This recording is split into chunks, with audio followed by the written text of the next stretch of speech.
Las creencias adventistas son principios basados en la Biblia que revelan el amor de Dios y su plan para la humanidad. Esto es, En esto creemos.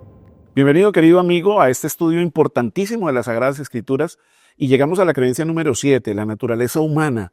Tiene que ver con nuestra realidad, con nuestro entorno, con lo que somos, con lo que tenemos, cómo fuimos creados, qué propósito tenía Dios con la creación del hombre y cómo el hombre ha enfrentado el problema del pecado, qué responsabilidad tenemos con el entorno que nos rodea. Y por eso tenemos invitado hoy amablemente al pastor Gerardo Pava.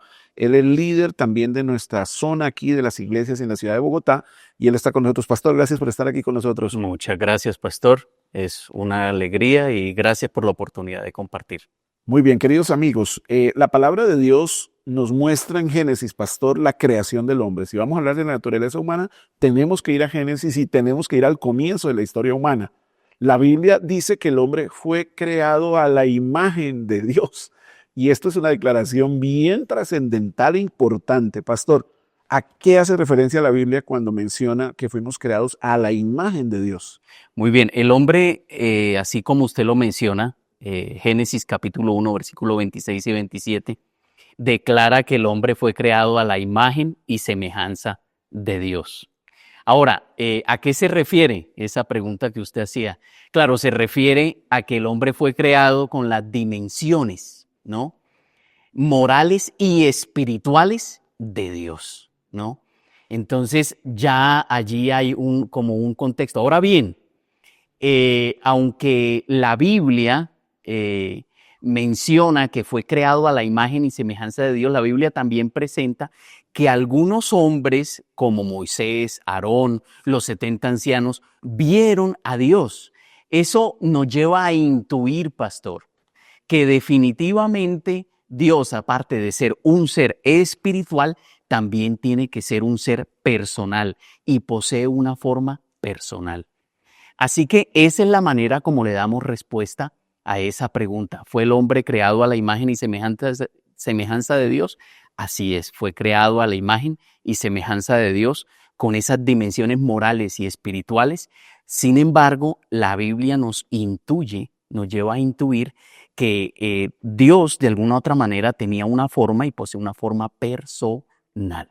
Qué interesante, pastor. Gracias por su respuesta. Yo creo que aquí podemos ver en el relato preciso del Génesis, antes, previo a estos versículos, que en los otros días de la creación Dios dijo y fue hecho, mandó y existió, pero en el momento de la creación del hombre, Él mismo se inclinó, formó al hombre y plasmó en él, como el pastor nos está explicando, esa imagen. Qué maravilloso, pastor. Y eso nos introduce en la siguiente pregunta, pastor. La Biblia habla de un alma viviente, un ser viviente. Cuando el Señor se inclina a formar al hombre, ¿cómo es ese proceso, pastor, que tiene que ver con lo que somos hoy? Y es muy importante que tú conozcas esto. Qué pregunta tan interesante, pastor, porque noten, queridos amigos, que el Señor planificó todo, ¿no? O sea, fue todo como tan planificado. Entonces, cuando Él crea al hombre, ¿qué hace Él ahora? De los elementos de la tierra forma los pulmones, los riñones, el hígado, todo lo que el hombre iba a tener.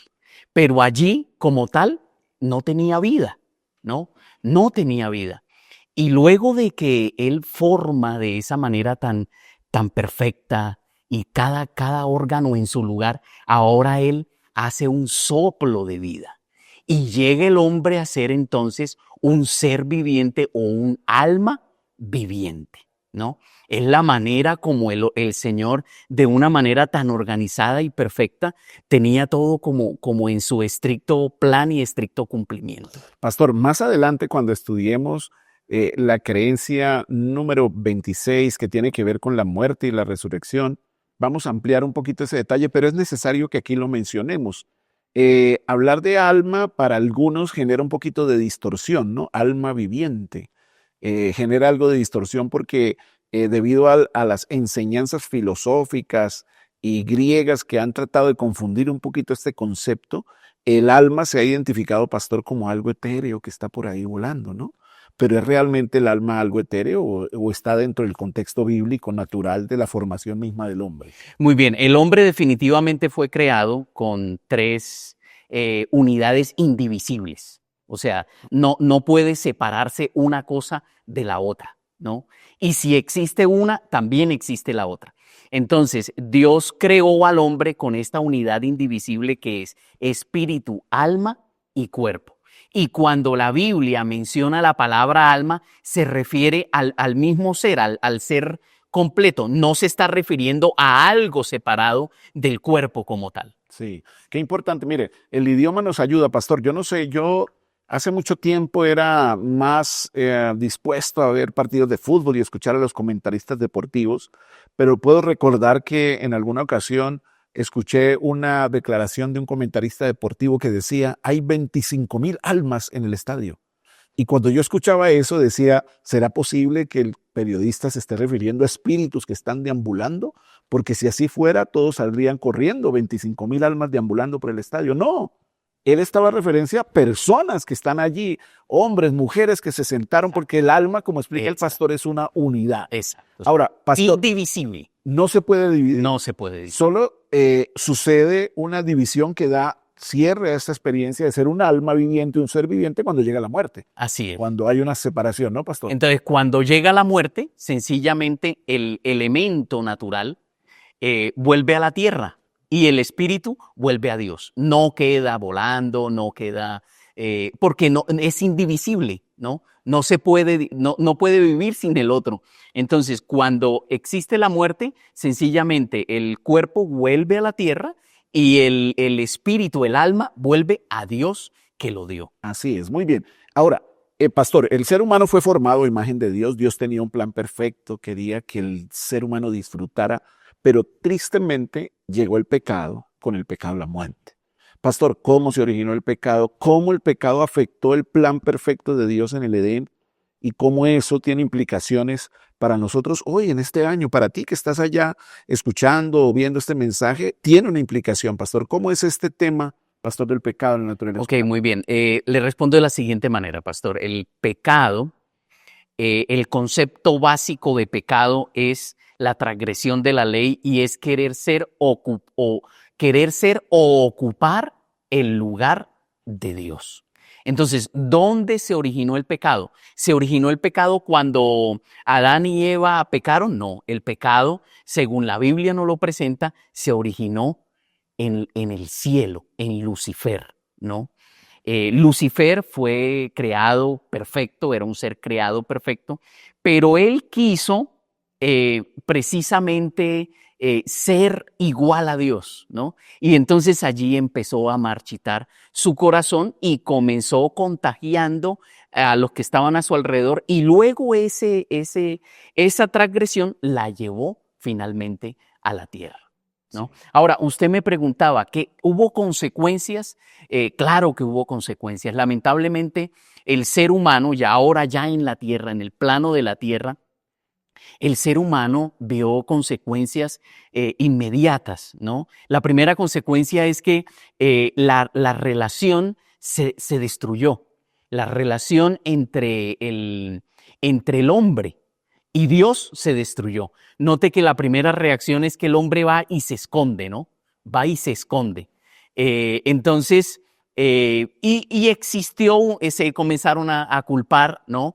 La consecuencia para la mujer fueron los dolores cuando iba a tener su hijito. La consecuencia para Adán fue que con el sudor de su frente iba a ganar su beneficio, pero iba a tener mucho sufrimiento, y la consecuencia para la tierra es que iba a producir cardos y espinos. Sí. Y finalmente la consecuencia para la serpiente, que se iba a arrastrar como un recuerdo de la transgresión. Sí, definitivamente el pecado malogró el plan de Dios perfecto que Él tenía para la humanidad. Dios no nos creó, pastor, para sufrir, para pasar momentos difíciles. Por eso cuando enfrentamos un momento de estas características, alguna pérdida, alguna circunstancia adversa, el ser humano reacciona porque no fuimos creados. Dios no creó al pastor Pau, al pastor Ludwig, ni a ti para sufrir. Y cuando el sufrimiento llega nos causa dolor. Dios nos creó para vivir plenos, felices, con facultades. Pero lamentablemente el pecado arrebató estas facultades. Pero pastor, ¿cómo se resolvió ese problema? ¿Será que Dios creó al hombre y como se equivocó, actuó como a veces nosotros hacemos? Ahí tiene, eso le pasó, yo no. No, Dios pensó en la humanidad. ¿Qué hizo Dios en favor de la humanidad? Esto es lo más extraordinario, pastor, porque mire que así como usted lo ha dicho, Dios no, sencillamente no me sirvió lo que creé, vuelvo y creo otro. No, Él hubiera podido tener ese poder, ¿no? Queridos amigos, Él hubiera podido tener ese poder de crear otro, pero Él ahora reveló el plan de salvación que tenía. Y yo quisiera hacer hincapié en esa palabra reveló, porque ese plan de salvación no se dio en el momento que el hombre pecó, sino que incluso antes de la creación del mundo, ya el Señor tenía un plan. Ya el Señor tenía como un proyecto, un plan. Y entonces no lo cogió así como desprevenido, sino que ya el Señor tenía un plan. ¿Y cuál era el plan? Que el Redentor, Jesús, viniera a este mundo como sustituto, ¿sí?, de ese pecado. El hombre lo que no podía resolver, ahora Jesús lo resolvió por su sacrificio. Y ahora el Señor le revela ese plan a Adán y Eva. Y antes de decirle las consecuencias, le da un plan y le dice, mire, ustedes se equivocaron, no hicieron lo que estaba correcto, pero tranquilos, yo tengo un plan. Y el plan es que yo voy a dar a mi hijo en sustitución a su pecado y a su error. Qué bendición. Definitivamente evangelios son buenas noticias y cada creencia nos trae buenas noticias y estamos viendo cómo a pesar de la culpa del hombre, a pesar de su desobediencia, de su rebeldía, Dios estableció un propósito especial para la humanidad. Pastor, hablar del pacto de gracia, del antiguo pacto y el nuevo pacto, relaciona la realidad del hombre, ¿no? Su realidad tanto vista en el Antiguo Testamento como en el Nuevo Testamento. ¿Cómo podemos comprender, pastor, este tema del pacto de gracia revelado en el Antiguo Testamento y en el Antiguo Pacto y el Nuevo Pacto? Muy bien. No hay una diferencia como tal en el plan que Dios estableció. La diferencia entre el Antiguo y el Nuevo Pacto es que el hombre lamentablemente fue el que falló.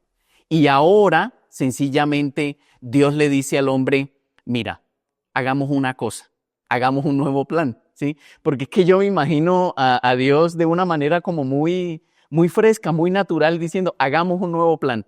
Mira, definitivamente el mismo pacto existe, yo voy a dar mi vida por ti, pero ahora yo te voy a dar algo más. Voy a pedirle al Espíritu Santo que escriba la ley de Dios en el corazón, ¿no? En tu corazón.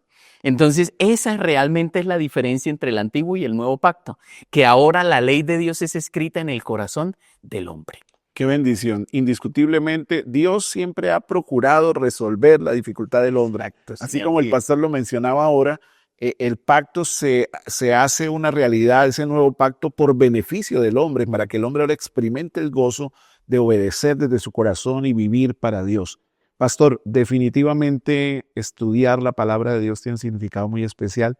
Y yo quisiera, pastor, que usted nos diera una última palabra de esta creencia, la naturaleza humana, para las personas que están participando de este espacio. ¿Qué pudiera usted decir de esa realidad que hemos estudiado en esta hora?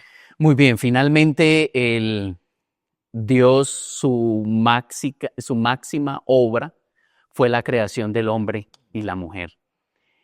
Todo lo tenía perfecto, claro. El hombre y la mujer se equivocaron, pero ya Dios tenía un plan y ejecutó ese plan. Y el Señor, así como usted lo dice, siempre se interesa buscando la salvación del hombre. Y tal vez la manera que podemos concluir es, ¿aceptarás hoy la invitación de Dios a que Él pueda salvarte y que pueda escribir la ley en tu corazón? Amén, pastor, gracias. Yo creo que estamos delante de un Dios lleno de amor y bondad. El plan de Dios es rescatarte y salvarte, y tú decides si lo aceptas o lo rechazas. Por eso queremos animarte para que sigas participando de este crecimiento espiritual, y si aún no has decidido por el Señor, estás viendo este programa porque alguien te compartió el material y quieres saber más, déjanos un mensaje y te contactaremos para seguir aprendiendo más de la palabra de Dios. El Señor ama a la humanidad, rescató a la humanidad y tú eres parte de ese propósito. Que Dios te bendiga. Esto es En Esto Creemos.